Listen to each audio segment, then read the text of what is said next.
말씀 봉독합니다. 이사야 9장 5절 6절 말씀입니다. 같이 봉독합니다. 어지러이 싸우는 군인들의 신과 피 묻은 겉옷이 불에 섭같이 살라지리니 이는 한 아기가 우리에게 낳고 한 아들을 우리에게 주신 바 되었는데 그의 어깨에는 정사를 메었고 그의 이름은 기묘자라 모사라 전능하신 하나님이라 영존하시는 아버지라 평강의 왕이라 할 것입니다. 아멘. 아멘. 오늘 말씀도 하나님의 백성에게 베푸실 소망과 빛에 대해서 좀 더 구체적으로 말씀하시는 것을 내용으로 하고 있습니다. 이제 오늘 말씀에서 그 유명한 예수 그리스도에 대한 말씀이 또 등장하게 되는 것입니다. 하나님께서 하나님을 떠나고 또 하나님 말씀에 불순종하는 북이스라엘과 남유다에게 하나님께서 심판하시면서도 그러면서도 이제 소망의 빛을 주시겠다는 그 말씀을 주시고 있습니다. 오늘은 이제 5절부터 보는데요. 전쟁이 종결될 것이다 라고 했습니다. 하나님께서 심판하시는 방식이 전쟁이었습니다. 그래서 이웃나라가 강대국이 쳐들어와서 북이스라엘을 멸망시키고 남유다도 이제 계속해서 침략을 당하게 하다가 결국은 이제 망하게 될 것이거든요.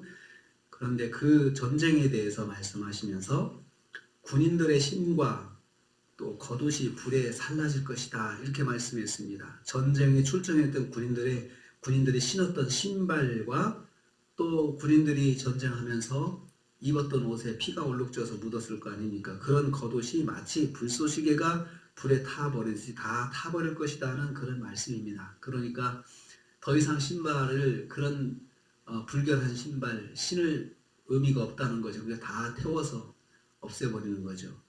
전쟁의 완전한 종결을 의미합니다.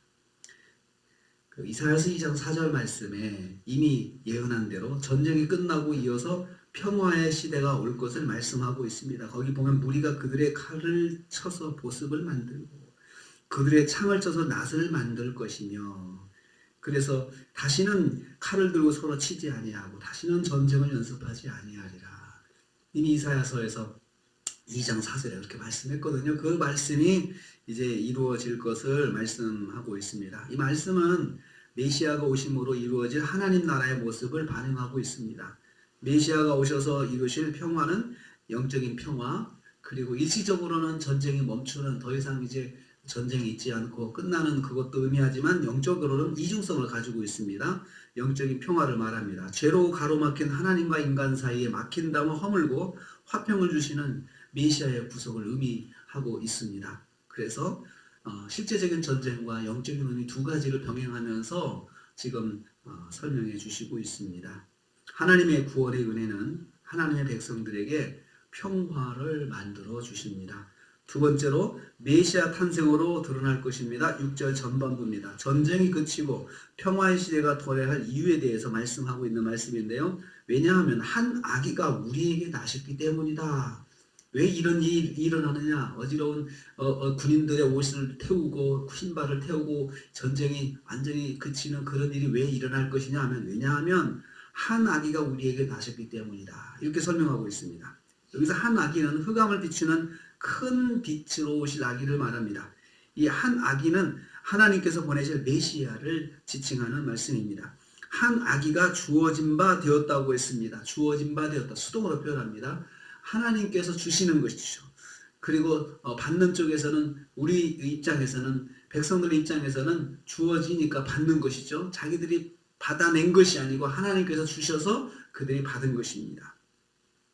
한 아기는 바로 메시아이신 예수 그리스도를 지시합니다. 이 한 아기는 이스라엘 민족 가운데 태어날 것입니다. 그리고 그 아기는 이스라엘의 영적 유익을 위해 태어날 것을 암시하고 있습니다. 이 예언의 말씀이 주어진 지 700년 후에 예수님께서 유대 땅 베들레헴에 이제 탄생하시게 되는 것입니다. 그러니까 700년 전에 이루어질 일 전에 예수님께서 오실 것을 지금 여기서 말씀하시고 있는데 이 시대가 주전 700년이 되고 있습니다. 하나님은 하나님 백성에게 메시아를 보내셔서 평화를 실천하실 것이다 라고 약속하시고 있습니다. 그러니까 이스라엘 백성들 그 유대 백성들 정말 하나님께는 진짜 마음 아픈 백성들이죠. 택하셔서 구원하신 백성들인데 그렇게도 하나님 말씀 불순종하고 하나님을 떠나고 우상을 섬기고 어려운 일 있을 때 하나님 찾아오지 않고 이방의 신들을 찾아가고 이방 나라들을 의지하고 그런 그 정말 속상하게 하나님을 그렇게 마음 아프게 하셔서 징계하시고 때리시면서도 다시 구원의 빛을 비춰주시고 또 장래에는 그들을 하나님께서 인도하실 것, 평화로 인도하실 것이라는 그 약속을 해 주시고 있습니다. 세 번째로 메시아는 여러 가지 모습으로 우리와 함께 하실 것을 말씀하고 있습니다. 6절 후반부입니다. 정사를 그 어깨에 메었다 라고 했습니다. 그는 정사를 그 어깨에 메었고 그래서 이 한 아들이 어떤 분인가를 설명하고 있습니다.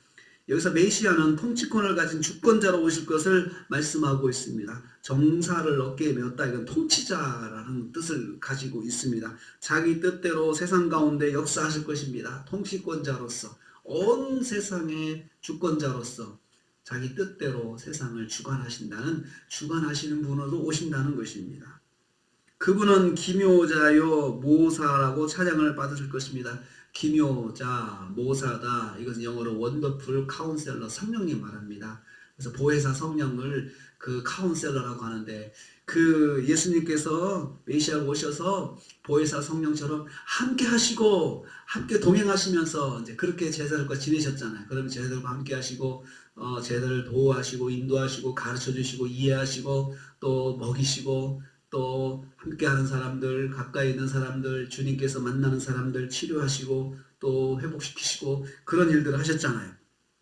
바로 성령님처럼 보혜사로서 함께 하실 분이다라고 찬양을 받으실 것입니다. 그리고 우리와 함께 하시면서 우리를 도우시고 인도하실 것입니다. 그리고 거기 보면은 전능하신 하나님이다. 영존하신 아버지다라고 그렇게 말씀하고 있습니다. 전능하신 하나님은 능력으로 함께 하시면서 능력을 베푸시고 또 하나님의 주권으로 능력을 베푸셔서 인도하시고 보호하신다는 것이죠. 영존하신 하나님, 영원히 함께 하시는 하나님, 영원히 함께 하시는 하나님으로 함께 하시고 결국은 평강의 왕으로 우리 가운데 계실 것이다. 하나님께서 그렇게 전능하시고 또 능력으로 그리고 보호하시고 인도하시고 보혜사로서 함께 하시면서 결국은 하나님의 백성은 그 하나님과 함께 하심을 통해서 평강을 누린다는 거죠. 걱정할 게 없잖아요. 그렇게 하나님이 이 역사하시고 함께 하시면 마음에 평화가 온다는 것입니다. 하나님 백성들에게 평강의 삶을 이루도록 인도해 주실 것이다 라고 그렇게 말씀하고 있습니다. 그래서 주님이 오셨을 때 제자들은 이 평강을 누렸습니다. 마찬가지로 우리가 영원한 천국에 주님과 함께 할 때 이 평강이 우리한테 늘 떠나지 않고 함께 하신다는 것을 말씀하고 있습니다. 메시아 예수 그리스도는 만물의 주권자의 권세로 우리와 함께 하십니다. 주님은 지금도 기묘자, 모사로 함께 하시고 평강의 왕으로 함께 하시고 전능하신 하나님, 영존하신 아버지로서 우리와 함께 하십니다. 이번 한 주간 우리가 한 주간을 살면서 이 말씀이 이미 믿는 자에게는 이루어지고 있거든요. 그래서 세상에서도 우리가 천국의 한 부분을 느끼고 살고 있거든요.